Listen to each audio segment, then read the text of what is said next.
नमस्कार दोस्तों, स्वागत है आपका एक नए वीडियो में। सौम्या पोखरेल को खेसारी लाल यादव के बाद सलमान खान ने दिया एक बहुत ही बड़ा ऑफर। जी हां दोस्तों, एक बड़ी खबर सामने आ गई है। बॉलीवुड के सुपरस्टार सलमान खान ने दोस्तों सौम्या पोखरेल को एक बहुत ही बड़ा ऑफर दे दिया है। दोस्तों क्या है पूरी खबर, लाइव आपको तस्वीर दिखाने वाले हैं, इसीलिए दोस्तों वीडियो से बने रहिएगा। वीडियो को पूरा ज़रूर देखिए। वीडियो आपको अच्छा लगे तो वीडियो को लाइक ज़रूर करिएगा और आपसे एक छोटी सी रिक्वेस्ट है कि रेड कलर के बटन को दबाकर चैनल को सब्सक्राइब करिए और घंटी को दबाना मत भूलिए। चलिए दोस्तों बढ़ते हैं खबर की ओर। दोस्तों सौम्या पोखरेल के वायरल होने के बाद दोस्तों सौम्या पोखरेल को कई सारे ऑफर आने लगे।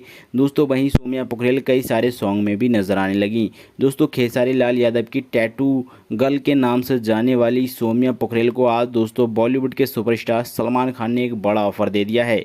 दोस्तों क्या है ये पूरा मामला, चलिए विस्तार से आपको बताते हैं। दोस्तों नेपाल से हैं सौम्या पोखरेल, ये तो आप सब लोग जानते ही हैं। वहीं दोस्तों खेसारी लाल यादव एक भोजपुरी की इंडस्ट्री के एक बहुत ही सुपरस्टार, बड़े स्टार कहलाने वाले दोस्तों खेसारी लाल यादव ने सौम्या पोखरेल के साथ अपना एक गाना लॉन्च किया।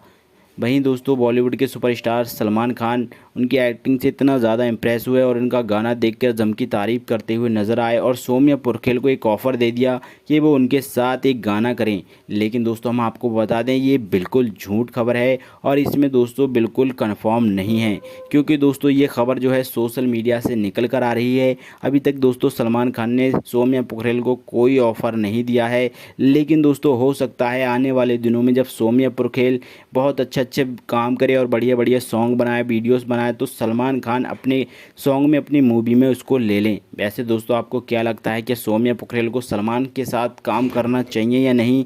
सलमान को सौम्या पोखरेल के साथ मौका मिलना चाहिए या नहीं? अपनी राय कमेंट सेक्शन में ज़रूर दीजिएगा और ऐसी लेटेस्ट अपडेट के लिए चैनल को सब्सक्राइब ज़रूर कीजिए।